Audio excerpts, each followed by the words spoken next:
Time for me to, syempre, whenever I open my program, time for me to give you today's holidays and observances. April 23 na rin lang magkaalaman na. This segment, by the way, brought to you by Royal Duty Free. Hey, check out their summer sale etong Friday na, ha? April 25, 26, and 27. Friday, Saturday, and Sunday. The Royal Duty Free Summer Sale. Big, big, big, big discounts. Nako, sinabihan, binulungan ako ng mga tropa doon. Sabing ganun, mamili ka ng summer sale, 25, 26, 27. Oo, sobrang mura daw. Sa sobrang mura, mahihiya ka na magbayad. Ayan. So, you guys catch it. April 25, 26, and 27. The summer sale of Royal Duty Free. And also check out the raffle promo that's ongoing for the chance to win a trip for 4. Wow. Usually, yung mga ganyan, trip for 2. Pero ito hindi, trip for 4. To Phuket, Thailand. Wow, alam niyo naman kung gaano kaganda sa Phuket, no? It's like paradise there sa Phuket, Thailand. Yan. Natutuwa ako sa Thailand, no? When it comes to naming places, ang galing-galing nila. Meron silang Phuket, meron silang Bangkok, meron silang Bali. Ang galing ng mga idea nila. Yeah. 2523-2584 inquiries about the summer sale 25, 26, and 27th of April and the summer adventure raffle promo. Yan, okay? And also visit the official website, royalsubic.com, where the catalog is always posted. And here are the April 23 holidays and observances. It's the UN Spanish Language Day. It's being celebrated by the UN, started by the UN, of course, to give recognition to Spanish, the Spanish language. Yan, okay? Dati, when you ask what is the most commonly spoken language around the world, akala ng lahat, English, yung pala Spanish. Yun. Well, kung paramihan ng taong nag-i-speak ng what language, of course, Chinese, dahil yung population nila is in billions. Pero alam nyo ba na na-overtake na ng India ang dami ng China sa population? Oh, number 2 na lang ang China. Di nyo alam, no? Number 1 na po ngayon ang India sa dami ng Nakakatuwa yung mga Indian community, di ba? Hindi lang Chinese ang maraming Chinese community all around the world. Yung Indian community rin, marami rin. Dapat meron din silang India Town, no? Kasi everywhere you go, there's Chinatown, di ba? They also deserve the India Town. Nakakatuwa yung mga Indiano na kaibigan ko, di ba? They gather on weekends. Pakikita mo nagkakantahan sila eh. Kayo nakikita niyo, di ba? Minsan sa mga park, di ba? Nagagather sila, nagkakantahan, yung mga Indiano. The guys from India, di ba? Yeah. India, the guys, Colombo, 5'6", pare, Colombo. Not the India, hindi, ibang Indian yun. Okay.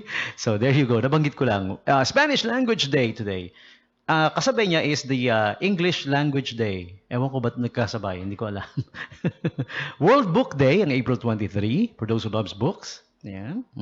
May panganay loves books. Pagka naumpisahan na, hindi na tumitigil. Minsan ayaw na kumain hanggat di natatapos. And today is also Navy Day for China. Yan. Alam niyo ba, the Chinese Navy holds the record for being the most pakilamerong navy in the world. Lahat na lang kanila. Mariosep, di ba? Even yung islands natin dito. Alam niyo yung claim na, do you guys know, the claim ng the Chinese Navy, ng Chinese government, kung bakit daw kanila yung mga islands dito? Back then, nung sinaunang panahon daw, nangingisda daw dito yung kanilang mga ancestors. So, their claim is ancestral fishing domain. Valid ba yun? Di ba? Eh ako, yung mga kamag-anak ko, nangingisda noon sa Alaska eh. Wala naman ako sinabing amin yung Alaska, di ba? Ugali lang yan eh. Okay? So, the other observances pa, wala na tuloy ako. Nasaan na ba yun? Ayun. Okay. The other holidays and observances. Today is International Canada Book Day. Okay. Kala ko ba international, but Canada? But anyways, well, aside from that, World Book Day din ngayon. Okay? And some more holidays and observances for you. Today is also the Muffin Day. Alright. Muffin. Masarap sa kape yan, no? Masarap isabay sa kape ang muffin. And also Impossible Astronaut Day. Whatever that means. Movie Theater Day. Okay?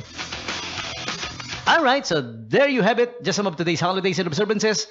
And some are significant, some are not.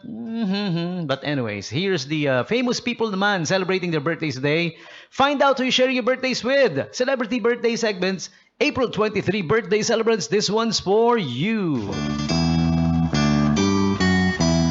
Happy birthday to you, happy birthday.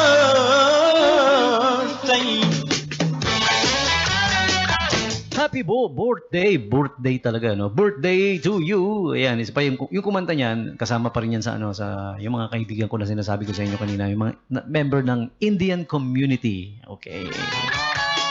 Obvious naman, no? Yeah. Ang pangalan niya is Mr. Singh. Okay? Apelido niya Geltooth. Singh Geltooth. Kaya you guess it right, isa lang yung ngipin niya. Anyways, famous people celebrating their birthdays today include Angel Locsin. Uy, si Ate Angel, April 23, 1985. Okay, ilang taon na? 1985. I hate math. 40, tama ba? She turns 40 today. Yan. Kasi kung 1975, 50.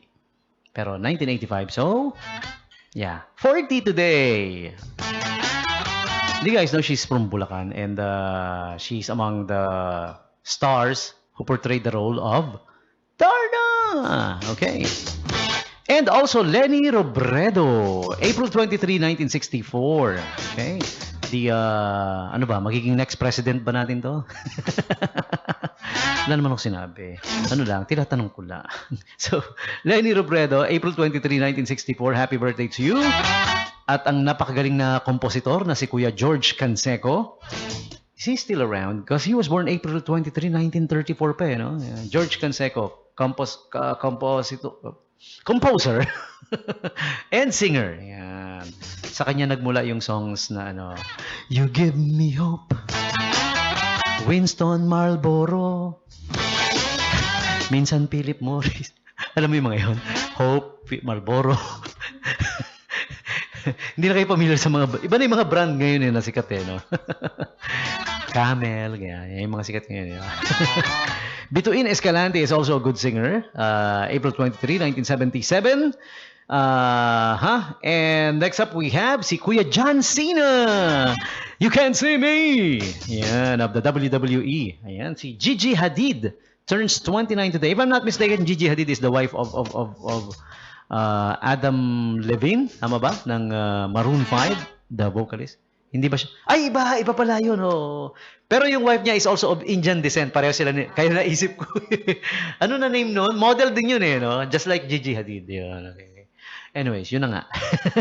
And also, happy birthday to William Shakespeare. Yeah, those who loves literature. Yeah. Yan, yung mga mahilig sa literature, gaya ni DJ Nika. Birthday ngayon ni Kuya William Shakespeare. Alright. 1564. Wow! Tagal na no? April 23, 1564. Where are you guys? Where were you guys during those times? Wala, syempre. Somewhere in the universe, among the stars. And he died in 1616. Yun, okay? Syempre, alam nyo na yan. Kilala nyo na yan. Shirley Temple was a really, really famous artista back then. She was born April 23, 1928. George Lopez, a Mexican-American comedian. And he's a good host, TV host. If you're not familiar with him, panoorin nyo yung mga stand-up comedy niya sa YouTube. Nakakatuwa. Yeah, magaling si George Lopez. Okay? And who else? Okay, happy birthday also to Tayo Cruz, pop singer Tayo Cruz. All right, so I guess there you have it. Famous people, celebrities, and the likes celebrating their birthdays today. All of you, April 23 birthday celebrants, you're celebrating your birthdays with them. Ay, meron pa pala. May hindi pa ako nakita. Ang dami pa pala. Anyways, these guys are really not that popular naman. Anyways, so April 23 birthday celebrants, happy birthday to you. Happy birthday to you. Happy birthday.